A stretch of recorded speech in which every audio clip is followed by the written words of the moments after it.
விஜயோட படம் வந்து காவலன் படம் ரிலீஸ் பண்ண முடியல. திமுகவில் மிகப்பெரிய நெருக்கடி. எஸ்ஏசி போயிட்டார், லேப விட்டே போயிட்டார். நீ பண்ணிக்க பண்ணாட்டி சக்தி சந்தம் தான் முதல்ல ப்ரொடியூசர், நான் இருந்தேன் அவர் கூட. அந்த படத்துக்கு தன் சொந்த வீட்டை அடமான வைத்து பெரிய அமௌண்ட்டை வாங்கி காவலன் படத்தை திமுக எதிராக 11:30 மணிக்கு ரிலீஸ் பண்ண முடியாம 3 மணிக்கு ரிலீஸ் பண்ணார். யாருக்காக ரிலீஸ் பண்ணாரு? வி.டி. செல்வகுமார்.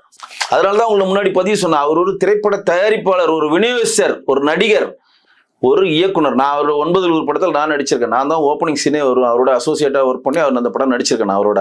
அப்போ வந்து உங்களுடைய எல்லா முயற்சிகளுக்கும் உங்களுடைய எல்லா கஷ்ட நஷ்டத்துக்களும் கூட இருந்து அவருடைய கல்யாணத்தை, விஜயோட கல்யாணம் லண்டன்ல கல்யாணம் ஆயிடுச்சு, வெளியே சொல்லாம இருந்தார் விஜய். கத்திரிக்கை தெரிஞ்சு போட்டோன்னு சார் சொல்லிட்டாரு அவரு, சார் அந்த மாதிரிலாம் கிடையாது, கல்யாணம்ன்றது பெரிய லெவலா பண்ணணும்னு சொல்லி நேரு ஸ்டேடியம்ல கிட்டத்தட்ட 50,000 பேர் கலந்துட்டாங்க விஜயோட கல்யாணம். தெரியுமா உங்களுக்கு? கேலரியா போச்சு. இப்ப பாருங்க 20,000 பேருக்கு செத்து போனானுங்களே இங்க கரூர்ல.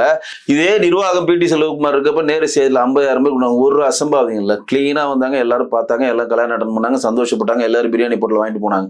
இதெல்லாம் வந்து நிர்வாக திறன்ங்க. நிர்வாக திறனா இல்லையா?